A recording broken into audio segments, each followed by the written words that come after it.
Hello, Angelina. Really wonderful to see you, and thank you so much for joining us today. Can you start, please, by telling us a little bit about yourself? Hi, Claire and Julian. Thanks for having me. I am a mom of three kids.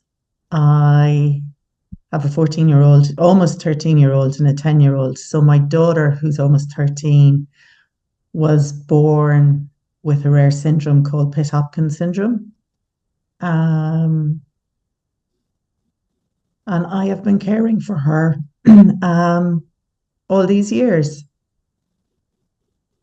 What else can I tell you about me? I'm Irish. I live on the west coast of Ireland. And basically, I was working for 20 years and I gave up my job 5 years ago to become Zoe's full time carer.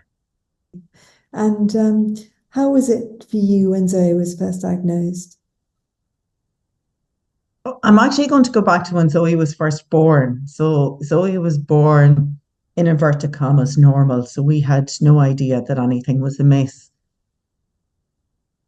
And I think probably instantly, somewhere deep down in a gut somewhere, I suspected something wasn't quite as it seemed, and I had no idea what. So I mean, she came home after being born. We came home from hospital, and oh, Zoe screamed and screamed. We really had a tough time with her, and we had no idea what was going on, and there was no rhyme to reason to it. So we then, when she was 6 weeks old, she didn't even fix and follow. So she didn't even reach the basic milestones, the very first milestones.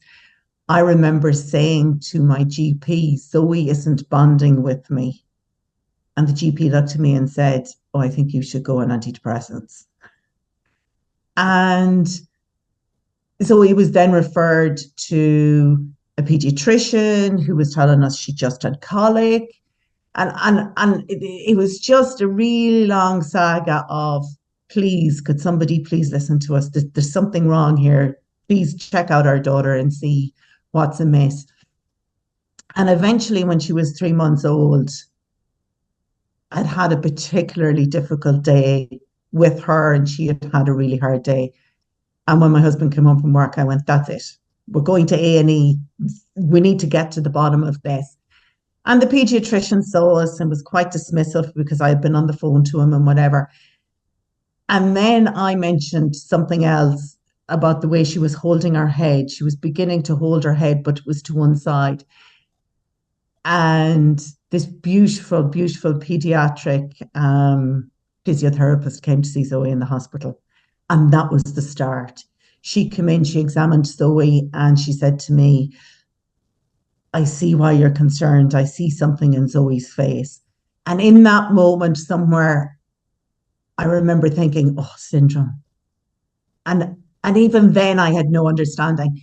But that opened the door to getting services for Zoe. Suddenly people started taking us seriously and started actually looking at Zoe and going, oh, well, maybe her mom and dad are have a point here. And when she was a year and a half old, we brought her to a geneticist, and the geneticist realized she had Pitt-Hopkins syndrome. So I suppose what does that mean? It means Zoe has a severe intellectual disability. Zoe's nonverbal. Zoe's a wheelchair user, and all of her care needs are provided for her. So it's a very different way of life to what the original dream was of having a daughter. We already had a son. This was going to be so wonderful, and I was so looking forward, to having a little girl and going shopping and having fun and dressing up and painting our nails. And life is fun and life is wonderful, but it's different to that original dream. And how did you respond at first? Really, really, really badly. Um, I struggled. I lived in a perpetual state of despair. Um, Probably ended up depressed at the end of it. And my way of dealing with everything was I hid the fear. I hid the grief, even because I definitely grieved for a long time. And I think that's something that sometimes is missed, is that as a parent of a child who isn't developing typically, there's a huge grief with that. So I grieved a lot, but the only way you would see it with me was a wall of anger. So I met all the therapists, all the people who came to help us. They met anger. I screamed, I roared, I cursed at people, and I didn't cope. I didn't cope really, really poorly. We had our oldest child was 22 months old when Zoe was born. I mean, he just literally started to rear himself because I wasn't able to emotionally. I completely fell apart. And what impact did it have on your marriage? We're really lucky to be together today. I found it incredibly stressful. So I had 6 months maternity leave, and then I took 6 months sick leave to be at home to see what was going on and how I could help Zoe. So I became very resentful. My husband went out to work every day, and as far as I was concerned, he got 8 hours reprieve. That was his respite, and I was getting none.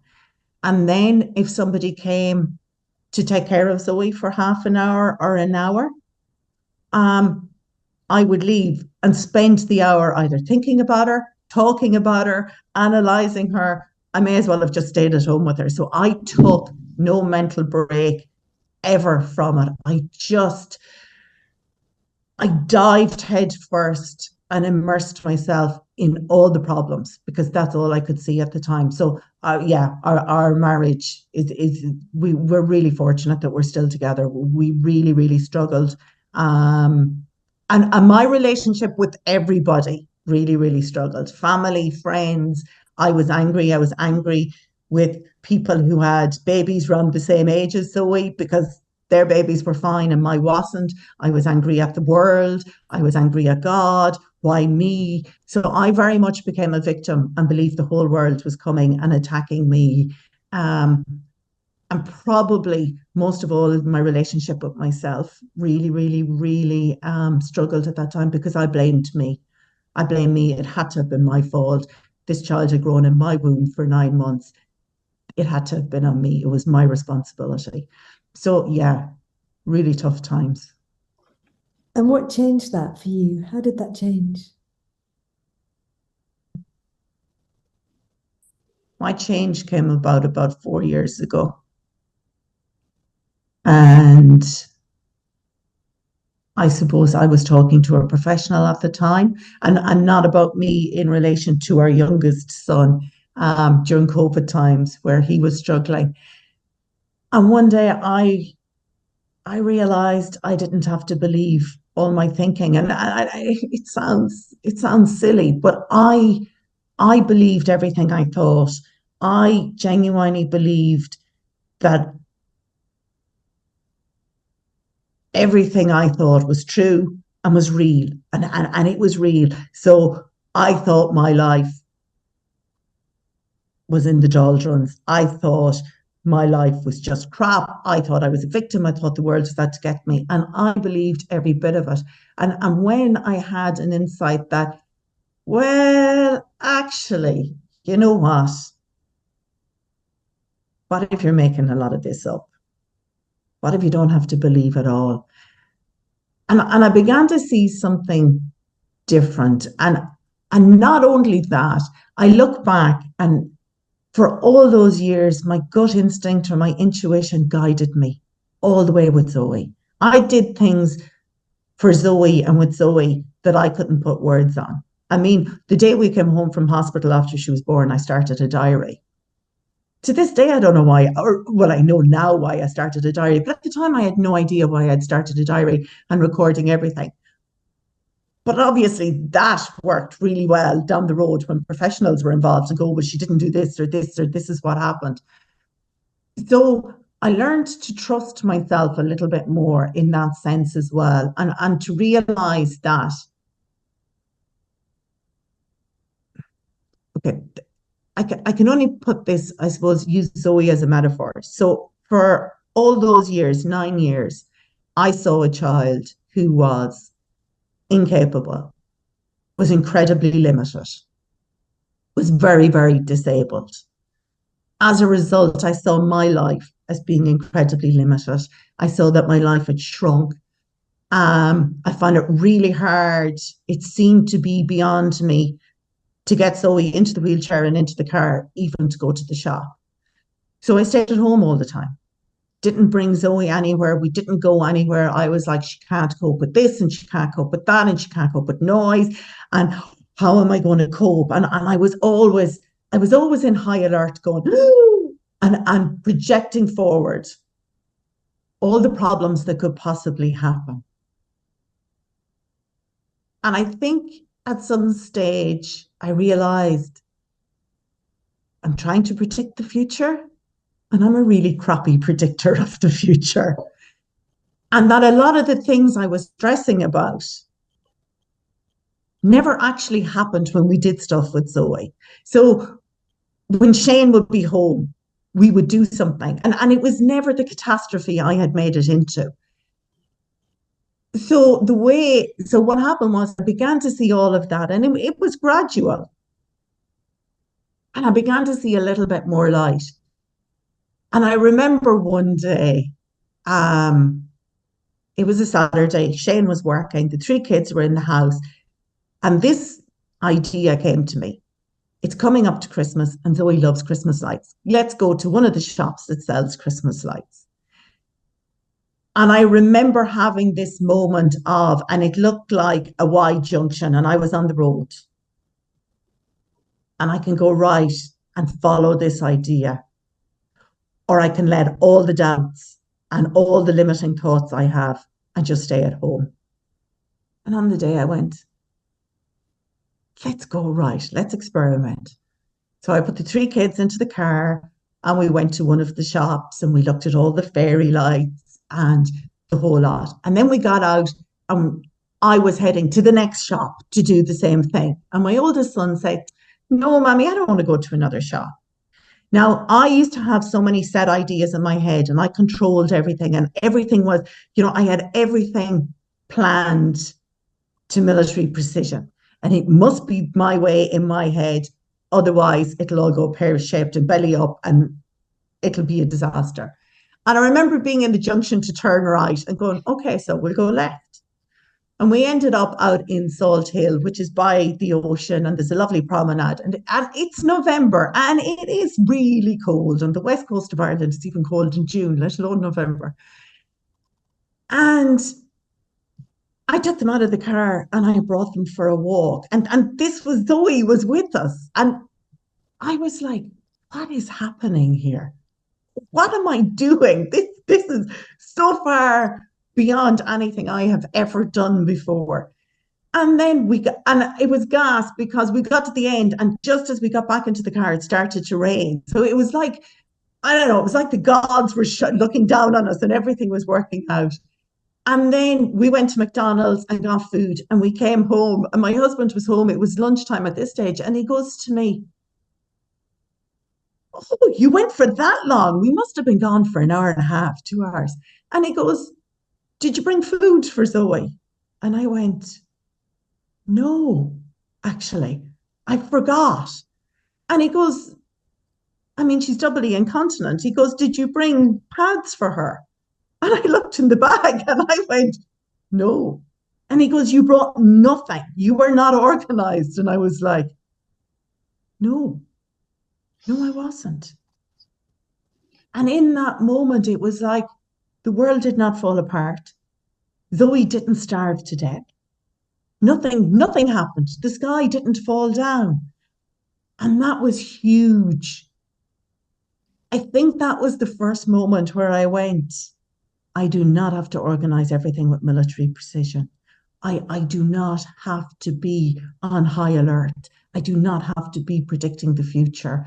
I do not have to catastrophize, and I don't have to try and be organized for every possible eventuality. On this day, I was organized for none of them. And nothing serious happened and we survived it. And I think from then on, I was like, oh, so I can do stuff with my daughter. I'm not as limited as I think I am. And nowadays, when I get caught up and I get really agitated and I have the hamsters on the hamster wheels and they reproduce at a rate of knots and they're all running around my head, Zoe's now the person I look at and she is so in the moment and she's so accepting of her life and she doesn't judge any of it and she's not controlling and planning and organizing. She's just very much in the moment. I now look at her and that brings me back. It brings me back to being calmer and more in the moment and going, you know what, it'll all be fine. I'm really and truly, I'm not in control of any of it anyway. So let's just enjoy it. Enjoy her, enjoy being her mom. I just enjoy being alive. It's huge because she lives her best life every day, no matter what that looks like and no matter what's happening. And that's what I've learned from her when I used to just once live in pure and utter darkness with a constant cloud over my head, living in a hole, clawing my way out of it, not seeing any light. I look at her now, she is my light. That was a few years ago, right? So was that a gradual, like that insight helped you in a gradual kind of way? How did that change things over the next few years? Oh yeah, Julian, I'm the slowest learner in the world when it comes to these things. So I suppose initially I had the insight. I don't have to believe all my thinking. And I think what happened then on that day with Zoe was that I took a different path to the usual path. So what it has meant is that everything in my life has changed. My relationship with Shane has probably blossomed, is the way I would describe it, because I'm not angry anymore. I'm way more accepting of what's going on. And I get caught up. I still sometimes go, oh my God, I can't go here, I can't go there because Zoe goes to bed at 7:30 in the evening and her brothers play the Irish sports of hurling and football, and I can't get to their matches because she's in bed and stuff like that. And sometimes I get caught up and then I remember, yeah, and we have a beautiful life. So Zoe never did anything. So as I said, her brothers do hurling and football. And last year I was at a meeting with a charity who provides respite and help with Zoe. And they asked me what my goal for the year was with Zoe. And so Zoe goes to a special school in the city. A bus picks her up every morning, drops her home. So a lot of people in the community may know of Zoe's existence, but don't really know her. And some people don't know that she exists at all. And I was like, I'd love to get her more involved in the community, and I don't know how. And the nurse at the meeting said, have you ever thought about the Girl Guides? Now, my very first thought was, and I won't use the language, but you'll get the drift, was like, what the? Girl Guides? Child in a wheelchair? Child with a severe intellectual disability? And then a second thought came in and went, Angelina, you've got some correspondence about Girl Guides recently.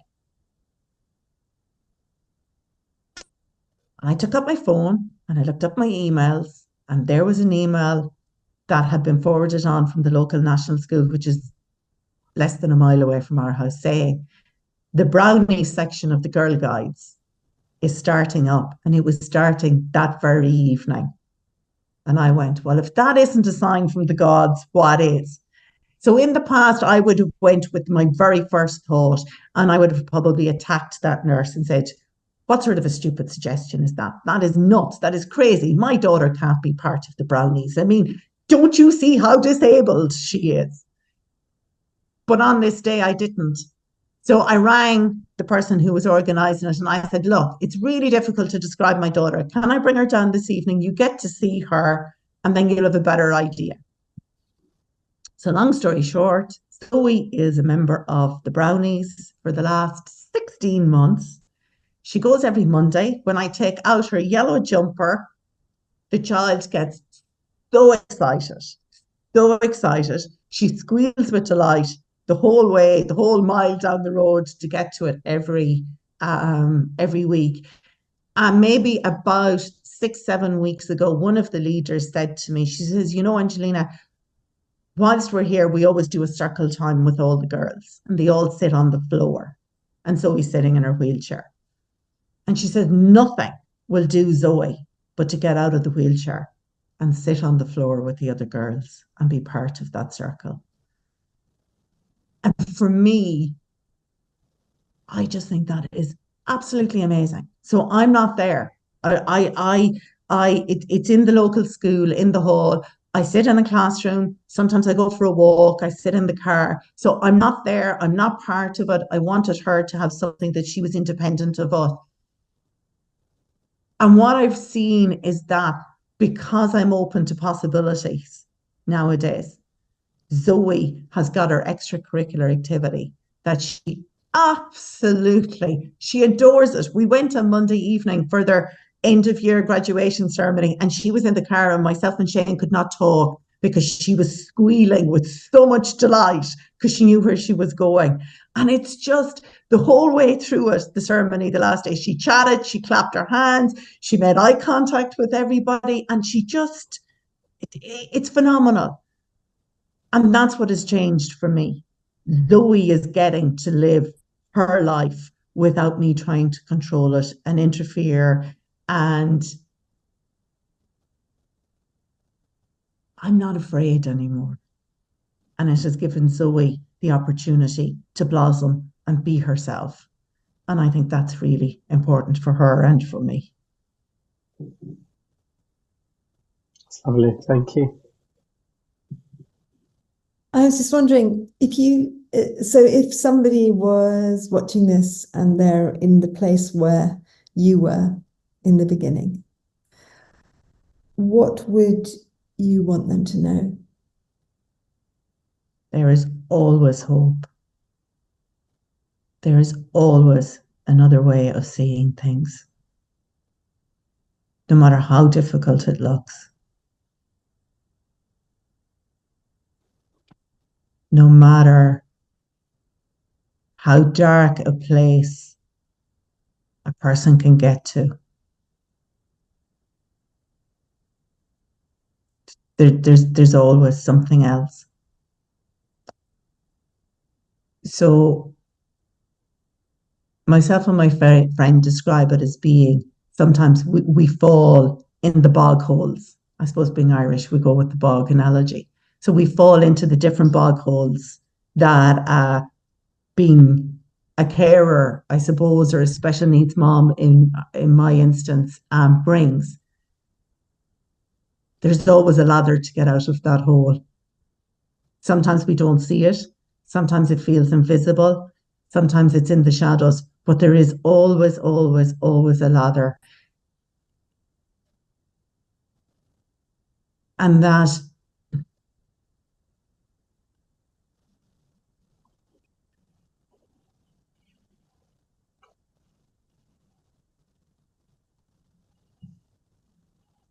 it's never as bad as it seems. It's never as bad as it seems.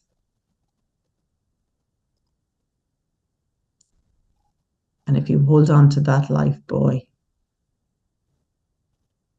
you will rise up again.